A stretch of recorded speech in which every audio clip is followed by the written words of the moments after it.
What are we gonna do with them? I use it on my belt. Of course. What's her name? I saw you responded to her, so that's good.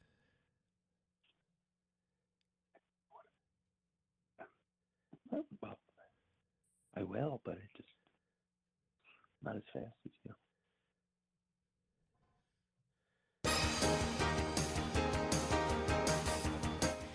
Now it's time for some New York Mets baseball talk. Here's Gary Mack bringing you the latest news and analysis from Mets Nation and the world of baseball on another edition of Mets Musings. And hello and welcome to another edition of Mets Musings, episode number 318. And it's finally here. Today was opening day. And the day we have been waiting for a long time, a long cold winter, and it's here with us. And I've got two great guests on tonight.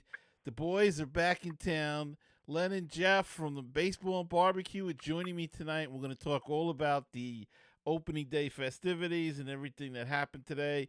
Guys, welcome back to the podcast. Thank you, Gary. Thank you, Gary.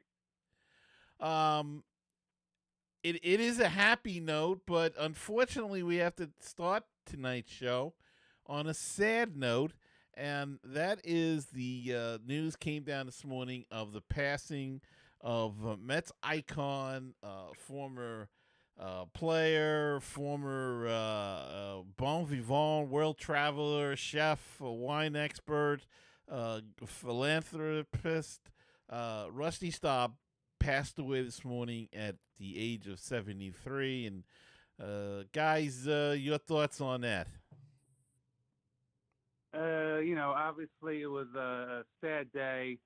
As I said to Len earlier and yourself, the other day when Hernandez was saying he was much better, and so I was good. But when I heard the news today, I was like, wow, what happened? I was very, very saddened by the news. And it's coming off the heels of, another Met icon who passed away a couple weeks ago, Ed Charles. So it's a very sad time in the New York Mets family. Yeah, he's one of the players that stood out. I remember him when I was a kid. He was always. I was saying before, when Rusty Staub got up, you knew he was going to get a hit. He choked up on the bat, and he would get a hit. So it was almost an automatic. That's how I remember him. And he played great in the 73 playoff. I think he batted over 400 in the playoff in World Series in 73. And, just a sad day for the Mets. And I always remember hearing about his restaurant, which unfortunately I never got to eat in, but always heard about Rusty's restaurant and his famous ribs, too. So. And I think at one point in time, I think he had two restaurants actually. He did. Well, and just a sad day, as you guys say. And he started the women and children, for the firemen and the policemen that are killed in the line of duty. He started a charity for them. Had the picnic or cookout every year at the Shea Stadium, and then moved it over to Citi Field when that opened. So just a great humanitarian and quite a loss, a member of the Mets Hall of Fame. And he loved the city, and he loved New York. He loved the Mets, and it's just a big blow and a loss. And I don't think that some of the younger fans can fully understand. Go back and look at your history, because you guys just mentioned 73 World Series and playoffs, and he played literally with one arm. He had crashed into a wall, and I think he dislocated his shoulder. He could not throw, and yet he had hit like an incredible, like 400 or something like that in that World Series. Had an incredible series, and literally on one arm. That's how tough this guy was. Yeah, really. And they should also go back and look on some video of his retirement ceremony at Chase Stadium, where he was beloved. Where all the other players had orange wigs on as a tribute to him. he was that beloved by his teammates. Yeah. Yes, he was. And one of his teammates, Keith Hernandez, had a press conference this morning and was quite broken up about it. And he had just visited Rusty in the hospital on Saturday. And this is what Keith had to say towards the end of his press conference. But he was in a lot of pain, so it's better. He's in a better place. And obviously Keith and him were very close, and just a really tough day for Keith Hernandez, and to go do a game, it's just doubly tough. So I get all prayers and thoughts and words and everything go out to his family, and just a sad day in Mets Nation. And one other thing, Gary, I was listening to WOR after the game. I don't want to take credit for this, so I'll tell you where I heard it. McCarthy was talking, Pete McCarthy, right, was talking about how, I guess, Rusty Staub kept a notebook on every pitcher back from the 60s. And when Keith Hernandez came to the Mets, I think it was Keith Hernandez, he wanted to see the book. And I think Rusty Staub said something like, "You're not ready for it," or something. It was something. and then it was on every pitcher. I mean, it was he had notes on one pitcher when he's going to throw a changeup. He opens his glove up more. I mean, there was all these things. And I guess then he eventually he retired, and he gave the book to Keith Hernandez. And Keith Hernandez apparently still has that notebook. Uh-huh. Yeah, I tell you, one of my memories of Rusty Staub was, he's the one of only 4 players to hit a home run before 20 and after 40. And I was at that game when he hit it after 40. The place just, erupted. I didn't realize at the time until they put it on the scoreboard that it was he tied a record. I go, wow, that was one of my favorite moments of Rusty Staub. He comes out to a curtain call, and just a great player for the Mets. Well, one of my favorite Rusty moments, besides Rusty Staub Day, when they all wore the orange wigs, was a game, and I swear, I think it was 80. It was his last season, and my memory's going as I get older. But he somehow either he pinched hit or they ran out of outfielders, and he had to go into the game. And Davey Johnson tried to hide him, because he knew he couldn't run. He couldn't, he wasn't the fielder that he was. He wasn't playing the field that much anymore. And they would keep switching him from right to left field. Whenever, like, a right-hand hitter come up, they'd move him to right field. If a lefty came up, they'd move him to left field.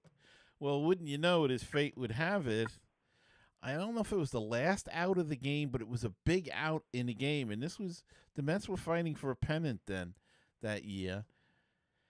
And lo and behold, the ball goes to Rusty, and he's got to make this running catch. And sure enough, he makes the running catch, and that was the end of the inning, and it may have been the end of the game. I forget all the particulars now, but that's my memory of him moving back and forth and back and forth. Davies' idea was to try to hide him out there, and the ball found him anyway. And the true professional that he was, he made the play, and that was it. But a great man, a great Met, and a large miss to the world. And all right, so let's move on to opening day 2018, and the Mets win 9-4 over the Cardinals. Any thoughts offhand at first? Another opening day win. You gotta love it. Actually, it's ho-hum. Another win on opening day. The Mets always win opening day. It's great. If the Mets won a series every year they won opening day, we'd be if the World Series was decided by opening day win, we'd be in good shape. We'd have more rings than the Yankees. Absolutely. No, it was a really good day. with Syndergaard striking out 10 batters, and I know he pitched 6 innings, but I think he struck out 10 in 5 innings. Mm-hmm. The only blemish is giving up 2 home runs.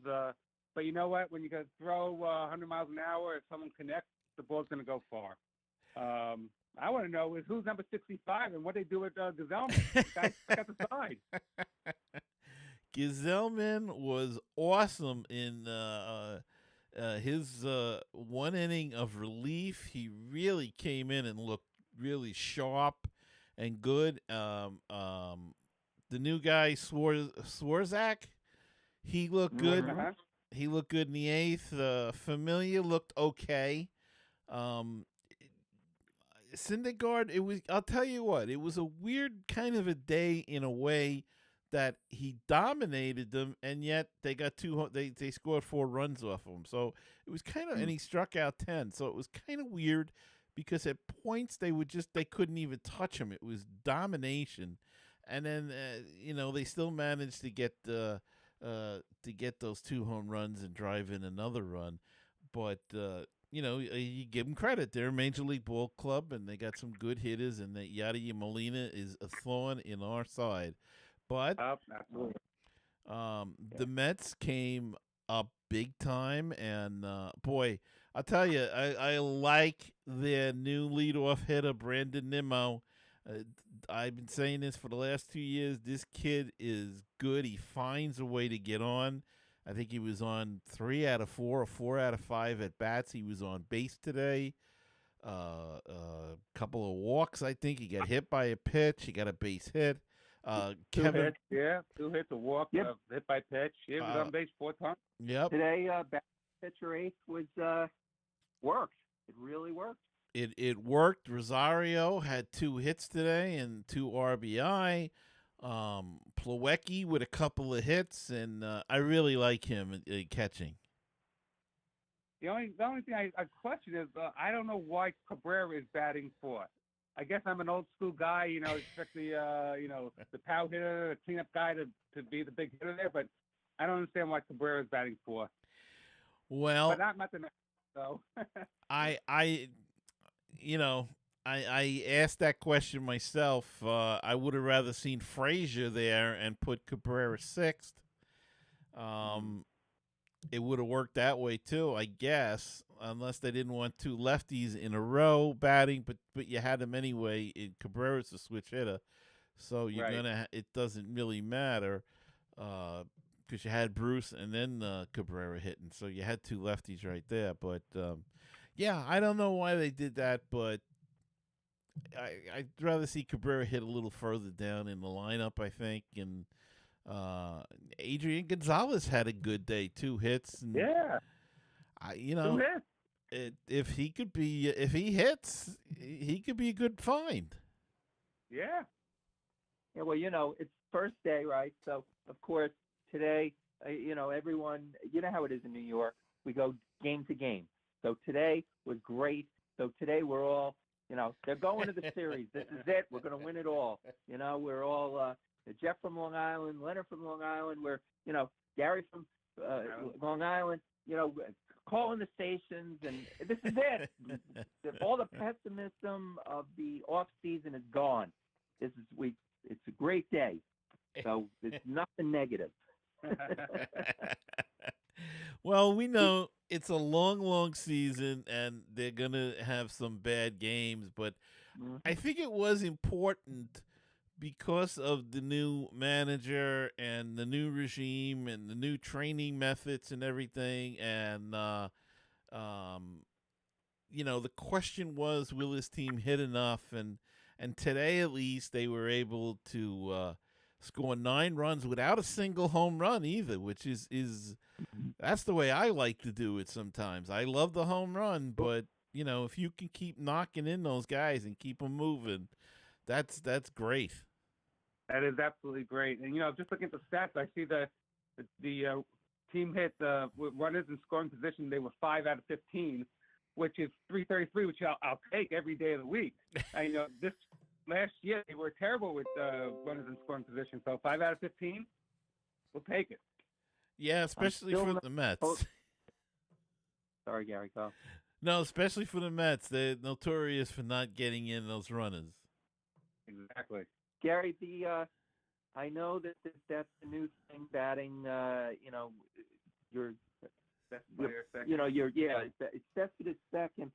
I guess I'm still thinking he should be third, but it was today that hit. The first hit he had with bases loaded, I think was it the second inning? He reached out for that ball. It was low, outside. He felt it, and he hit a beautiful shot. So can't argue with the success, but I just wonder about him in the second hole. What do you think? Yeah, they say they wanted to. The whole purpose is to get him more at bats and get him up there, and today it worked. I mean, he came up. We had the guys on base, and he was able to knock them in, and it worked for Rosario hitting ninth.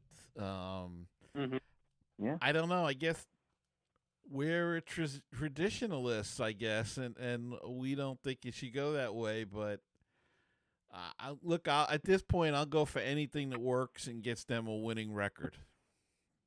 Absolutely. And Syndergaard, he looks like he was just tossing the ball, and there was amazing to watch him pitch. It's effortless. He really just, it's amazing how he doesn't work up a sweat.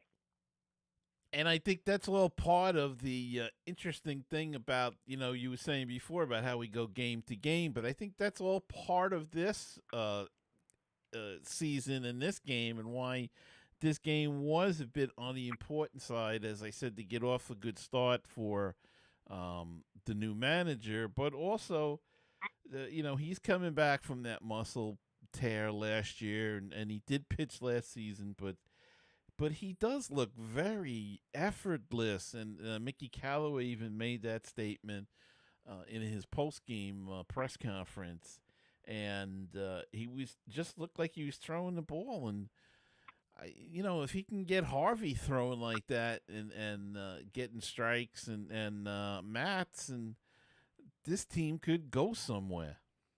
Absolutely. And looking at another stat from today's box score, they had 6 RBIs with 2 outs. When did that happen last year? Yeah. They anybody in here? They just got 3 of them. Rosario, 2, and Bruce had an RBI with 2 outs. So 6 RBIs with 2 guys out. That's what you like to see.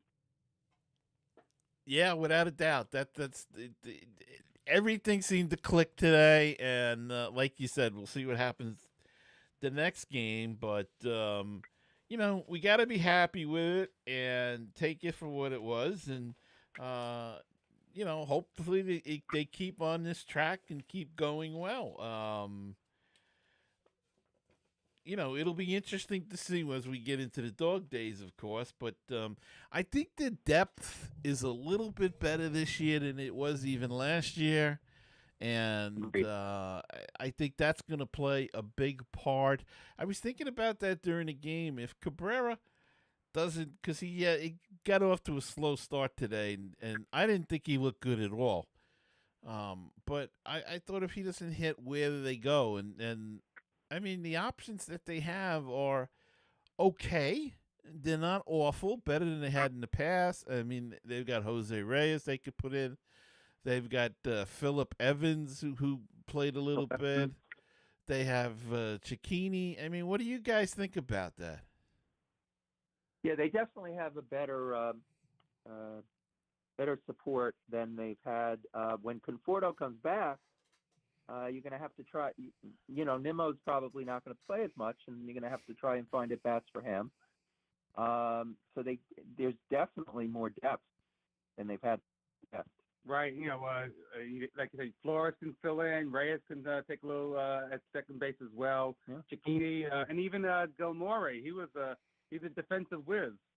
So he might be able to help out, during the season. It's going to be a long season, and there'll be plenty of chances for other players to come up and play.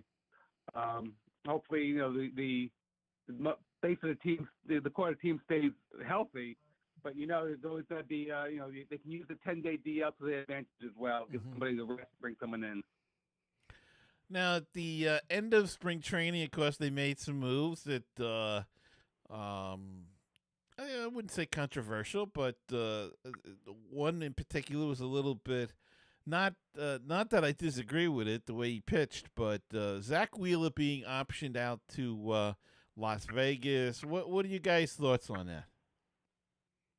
You know, Gary, I wanted to see it one time, just once, around the rotation with Wheeler in it, Wheeler and Matz and Harvey and DeGrom, and just once, and then send him down. But you're right, he did not pitch well in spring training, especially that last game. When I was watching it actually, and he was just terrible. And Lugo deserved it. He absolutely outpitched him, and Wheeler needs to go down and find his stuff and be ready when they call him up.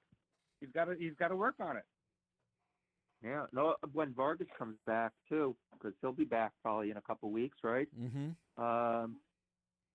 It's going to be a little more difficult for Wheeler to even get up here, unless unforeseen things happen. But at least he'll be pitching every fifth day, and he'll hopefully find his stuff, because we've seen it from him, right? He hasn't had a full season where we've seen it, but we've seen it in glimpses, in a maybe not even a half season where he's pitched well, but not consistent. Well, and Len's right with glimpses, because I remember Wheeler, he can only go no more than 5 innings. Mm-hmm. He throws over 100 pitches in 5 innings, and he's out. He's got to be more economical and be able to stretch himself out to go 6, 7 innings. And he can't do that. And until he does, he'll just stay in the minors until he figures it out. That's why I get the feeling sometimes that he may be better suited. I know he doesn't want to hear that, but he may be better suited as a relief pitcher in some way. The only problem with that is he doesn't throw strikes. Right. But if you put him in the bullpen, he has 2 pitches, that fastball and slider, just throw them as hard as he could for 2 innings. That might be his way back to the majors, because he can't last more than 4 or 5 innings at a time anyway. All right. And how about the decision to keep Michael Conforto? Looked for a while that he might come north with the team, but they decided to keep him in extended spring training and let him get more at bats. What did you guys think about that? I think it's a good decision. That was a major injury. Scared me in spring training in that game where he crashed into the wall, and then they sent him home on a pitch where it was close play. I think he needs to just give him a little more time. There was no need to rush him. I agree. It's better to be conservative with Conforto, because he's going to be around a long, long time. Although what I would have done, and this would have cost the Mets only a plane ticket, I would have brought him north, let him be introduced in front of the crowd. Let him get that thrill. Let the fans see him and give him a standing ovation, and then send him back down to Florida for another week or so. Because I think I read today he's supposed to come back now, maybe April 5th. Yeah, it's only a week away. Yeah, it's not gonna be that long. I mean, I think really they just want him to get a little bit more work in, to see a little bit more pitching, but it's really not going to be that long, and it'll be good to see him back. And it's a great idea about having him get introduced. And if you noticed, the captain was there today, was introduced, and I thought that was a very nice gesture on the Mets' part. Yes, absolutely. Yeah, he got probably, it was one of the longest ovations of the day, right? It's too bad that he's it was great, but then you look at him and you're like, that's probably as close as he's going to get to the field. Yeah. And it's sad. Well, I've been saying what they should do, and I really firmly believe this, is that if it takes him all season to try to get back and he decides I can't do it anymore, I still think there's one at bat left in him, and I would do the last home game of the season, which I think is the last game of the season this year. I think they close at home. I would put him on the roster. You can expand the rosters. He's not going to take anybody's spot. Put him up. And on that last home day, if he announces he's going to retire, let him hit one more time in front of a packed City Field. Just announce that this is David Wright's last game. And let him just, I mean, if he can get out of the way of a pitch, it doesn't matter if he swings the bat. People just would want to see him one more time. And if he can do that, I would love to see them do that. Yeah, then ask the opposing pitcher, can you just groove one in there? Come on. Yeah. I mean, if you're going to that extent. That's happened before, Yeah, Exactly. That's happened before. Just ask him to groove one down the middle. And It has happened, and, who knows? Maybe the guy would be willing to, but I would like to see that one more time, and I think that would be a classy way for them to have him go out as a player. That would. How about that other controversial decision the Mets made, sending Tebow to Double-A?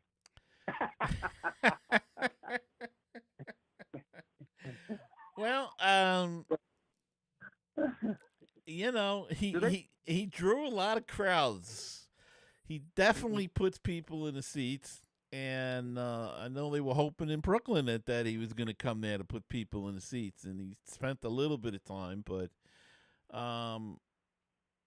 we'll see. I mean, you got to give the guy credit to the extent is that he's not saying, "Oh, I'm like, they're putting me down in these boonies and the minors," and he's going wherever they tell him to play. He's playing hard.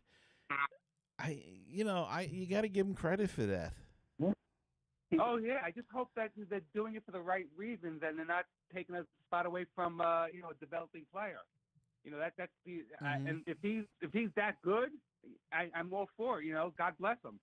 But if they're just doing it to sell tickets and sell more T-shirts and blocking someone else, that's another story. And and we'll never find out the truth. So, well, you know what? He's a good story wherever he plays. Like you said, he attracts the crowd.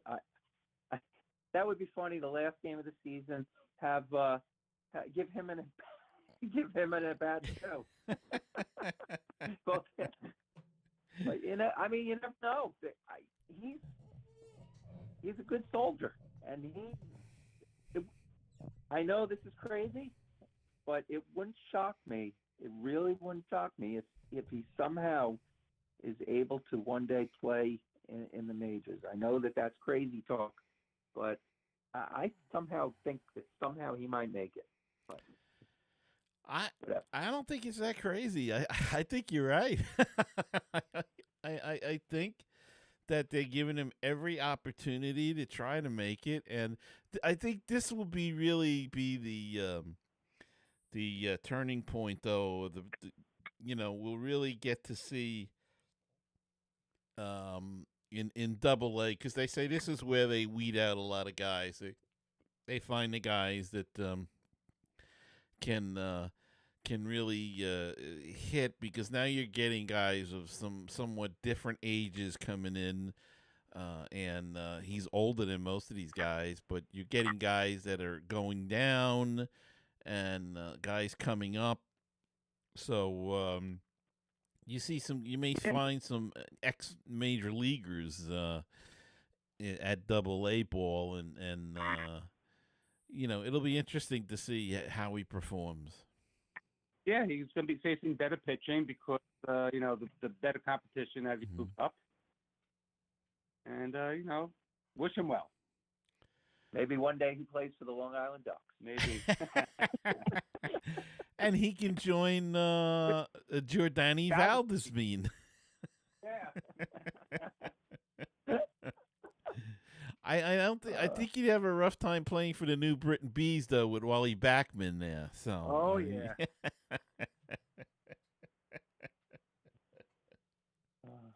So it's another season, and I think one of the other things that I took out of today's game that I was really happy about was they finally letting some of the prospects play. I mean, Nimmo uh, getting the start, earn his way on the team, and Rosario, and because sometimes this team has a habit of getting prospects, and whether they're good or not, and some of them have not panned out, and not playing them and trading them, or just letting them die in the minors, and now at least we're getting to see Nimmo.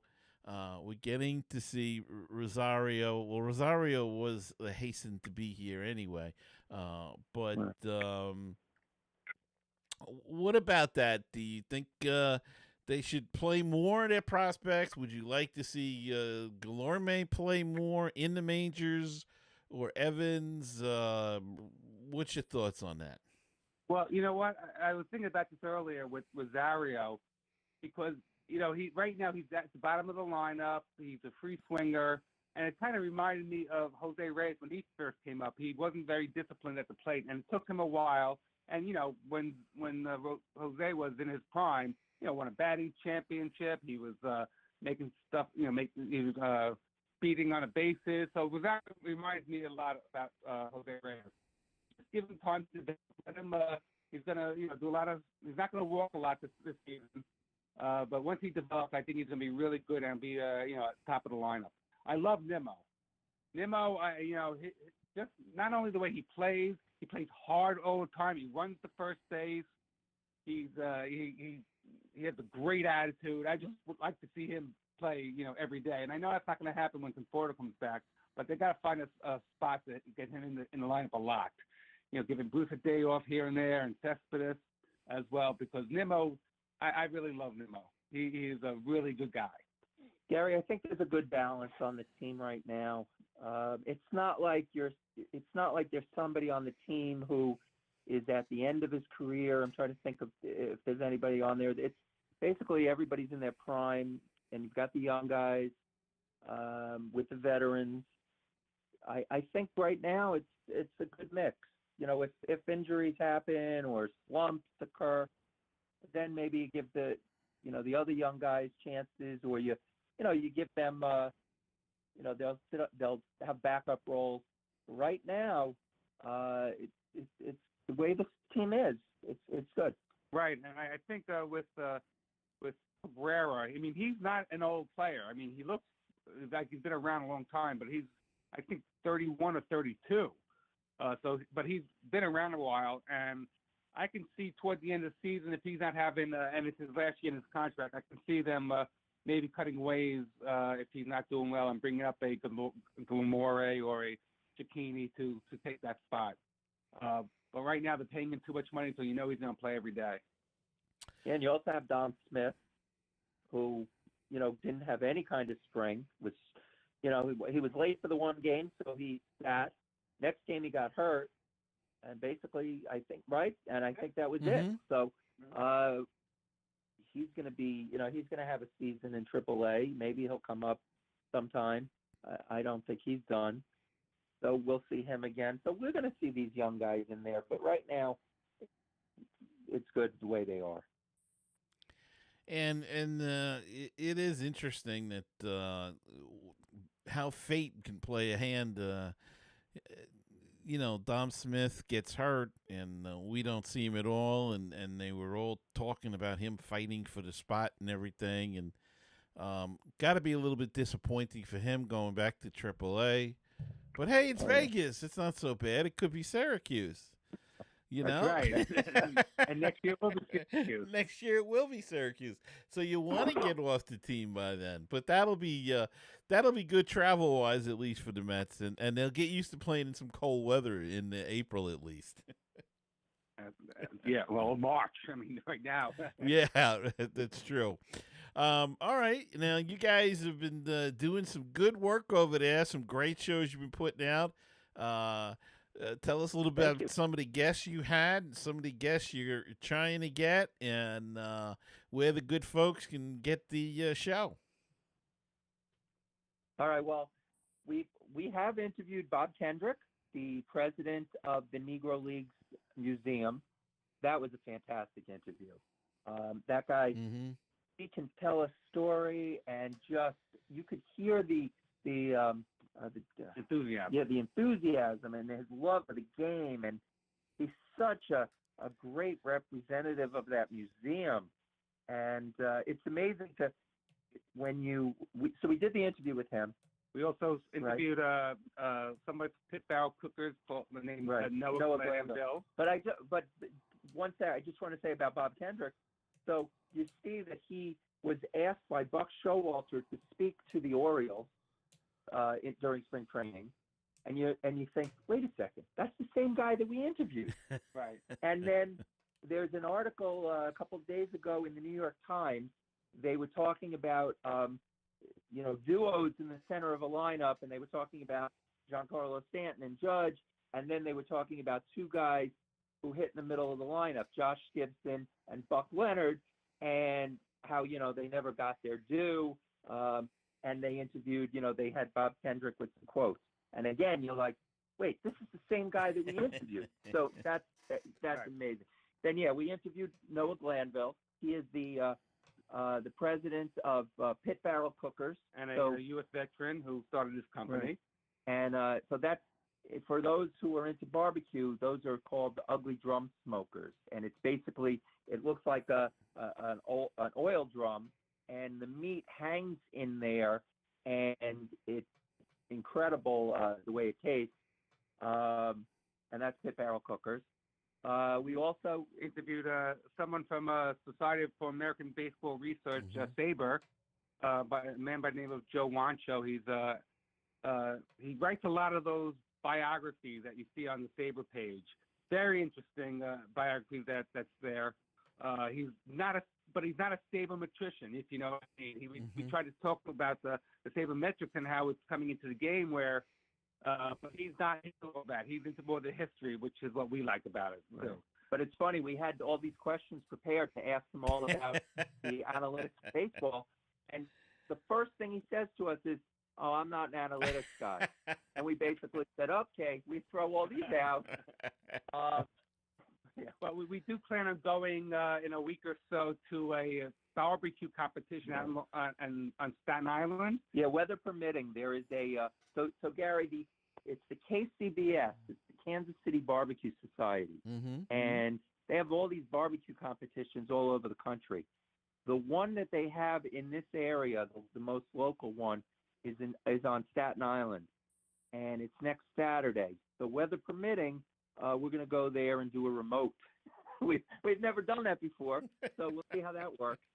But we plan on trying to interview some of the teams about their styles of cooking, the judges, and so hopefully we're going to do that. Like I said, weather permitting. And one of the things that I want to do is go down to Philadelphia to Bull's Barbecue and interview Greg Luzinski.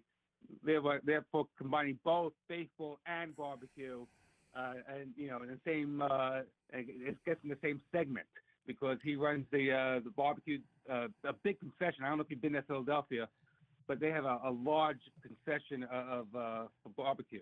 Yeah, I have not been to that stadium or the barbecue, but I do know about it. And gee, that's great. And you got to get down to Maryland and speak to Boog Powell. Boog Powell also. That was on the to-do list. Yeah, we have a lot of ideas. Yeah, a lot of ideas, a lot of things planned. It's fun because we sit and we're like, okay, what are we gonna do this week? And I mean, there's so many companies. Like we're trying to get there's a grill. What's it called? Grill? Yeah, something Grilla Grills or something. Somebody from there to talk about their company, and it's, I guess with baseball and barbecue, it gives us a lot more options, of things to talk about. So we're having fun with it. Yeah. And that's the main thing. Have fun with it and enjoy it, and otherwise it becomes tedious, and you don't want it to be that way. And Jeff, I know what you're going to do next weekend. You're going to go down there and eat. Oh yeah, that's what got a sample of cuisine. All right, I'll be asking the questions, and I'll Jeff. Your mouth is full, Jeff. Stop eating.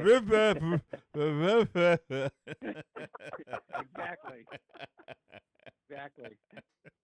people can find us on iTunes, and we're now on Stitcher as well. So just search for Baseball and BBQ, and we'll come up there. That's terrific. And folks, if you haven't listened to the show, you have to listen to it. It's a terrific show. And there's one problem with the show, guys, and that is when you're done with it, I am starving. So, and the worst part is I just started Weight Watchers. The wife just got me on Weight Watchers, so I got, oh my God. But it's a great show, and you guys do a great job, and I just all the continued success in all that you're doing with it. Thank you. Thank Thanks, you. Gary. And the great thing is also we get to speak to Yeah. we get to speak to you. So that's really nice. We appreciate you having us on. Thank you. Absolutely. You know, it's a very nice podcast community that we've been meeting. You know, yourself and also I know I met Greg Prince before, so and also he might come on one of our episodes. So, try to get as well. And Greg's a great guest. You ask him a question and he can talk for 10 minutes, and that's what you want. Yeah. And a terrific guy. All right, guys. Yes, Well, again, thanks for coming on this evening. And I think I'm going to call that a show, folks. So, we'll see you again next week. We'll have more Mets news. Now the season started. Now there's something to really talk about. We'll try to get our weekly guests on like we do. Try to get somebody from the opposing team come on. And we'll see you again the next time on MetsMusings. And remember, until the next time, keep the faith, stay optimistic, and let's go Mets. Let's go, Matt. Let's go, Mets.